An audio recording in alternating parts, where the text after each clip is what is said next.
Good afternoon. The 2018 new iOS devices have been announced.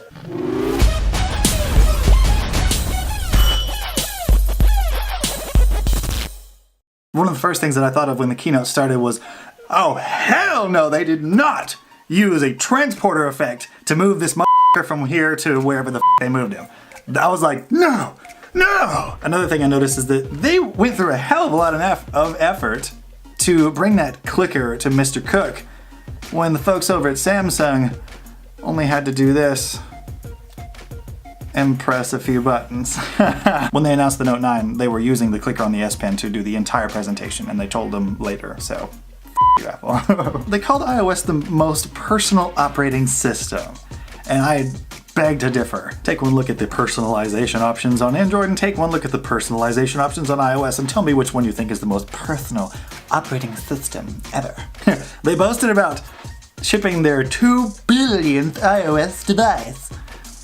And I thought it was funny because there were about 7 billion people in the world, so it's kind of like a stealthy, under-the-radar testament at the amount of the global smartphone share that they actually have. I'm not going to talk about the Apple Watch very much just because that's not the purpose of this video, but I will say that them talking about their customizable watch faces is like, oh, that's cool. It's pretty nifty. Yeah, it's great. During the little reveal sequence of the new-ish phones, I thought it was funny that it was like, let's make a dark reveal video that shows almost nothing about the phone, and that's probably because there's not a whole lot of new to show. They're calling it the XS, or the XS, like excessively boring, or excessively the same. But as with every S iteration of the iPhones, it's really not surprising. The new phone that they spent over an hour and a half touting and talking about, actually, maybe not an hour and a half, part of that was for the watch, but only has a pixel density of 458 pixels per inch, whereas on the S9, you have 570 pixels per inch. I find it funny that 3 times they put the iPhone 8 Plus next to the new ones and saying, look at how this device is bigger, but we have a smaller device and a bigger display. Isn't that cool? Like, we're badass. When again, this has been done and been done and been done. I personally have used this to try to sell Samsung phones to people coming in trying to buy iPhones. I found it interesting that they told you how much you like it and how amazing it is. Like, you love the pictures on blah blah blah. You'll love the pictures on the yada yada yada. Gaming is amazing. You'll love this and this, and you like the blah blah blah. It's like on Shrek, where Lord Farquaad was making his announcement, and he has his cue guys.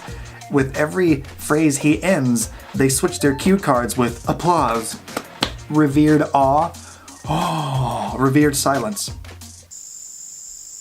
They called Facial ID the most secure facial authentication ever on a smartphone. I think that's debatable, because if you unlock your device with sensors that scan parts of your face to authenticate that you are the owner of that phone, that to me counts as facial recognition. Iris scanning uses scanners to scan parts of your face to unlock and authenticate your phone and make sure you are you.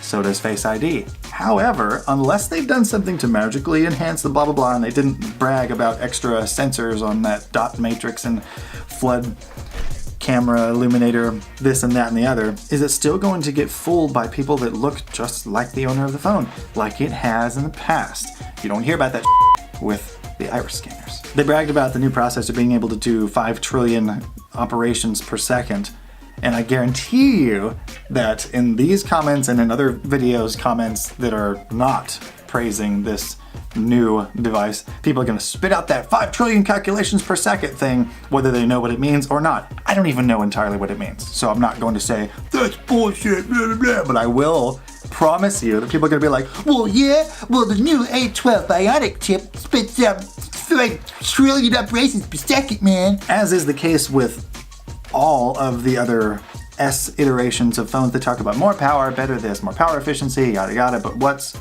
new?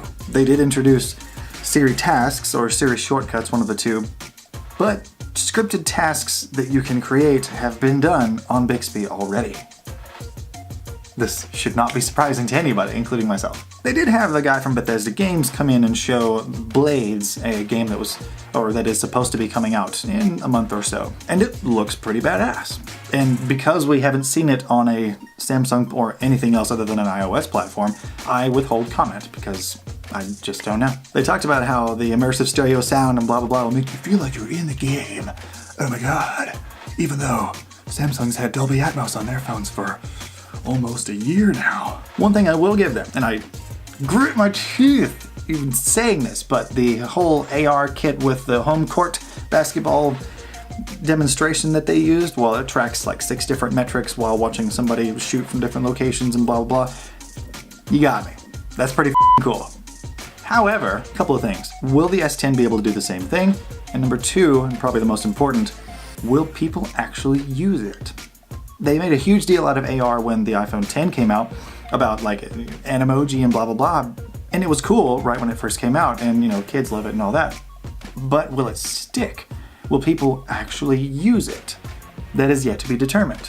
It's like how people press the gimmick button when Samsung comes out with this new thing saying, hey, look how awesome this is, and in its own niche application it might be awesome, but will it stick? Only time will tell.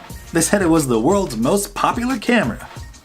I don't know how the they know that, first of all, and it's weird that it's supposedly the world's most popular camera when its f1.8 camera on the back still can't touch Samsung's f1.5 on the back of theirs.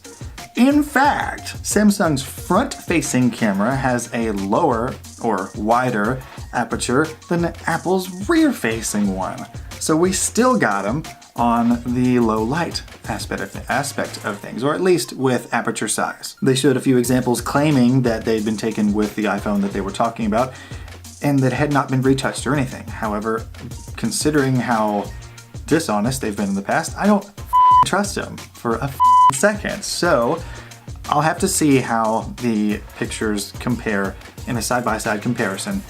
And until then, I withhold any comments. One thing that really hacked me off is when they were talking about the variable background blur on their portrait mode, and everybody freaked the out. And I'm like, oh, so like on my Samsung phone here, their precious background blur has been done and been done and been done.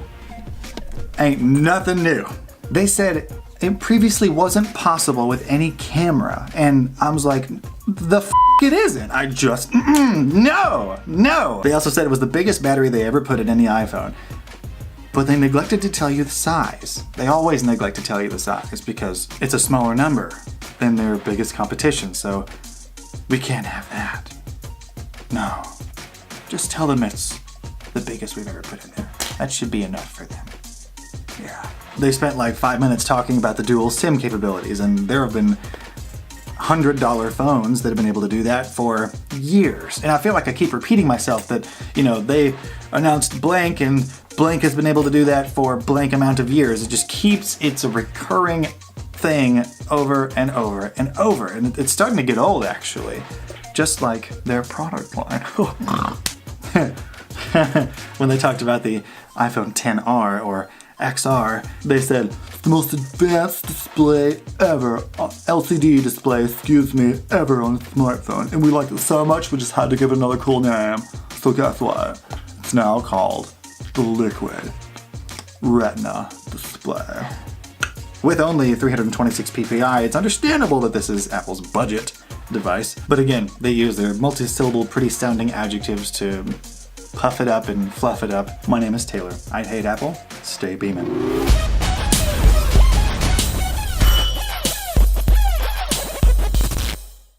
Also, an appreciation for the Scotties on Patreon is an order anywhere from $10 to $15 a month is what these people pay, and those are Unit Omega, Anthony Jackson, Christopher Caswell, Sin O, Eric Price, Josh Utley, Kyler, Nick Hawks, Spidget, Stephen Nichols, and Stuart Glover. I stay with my Scotties.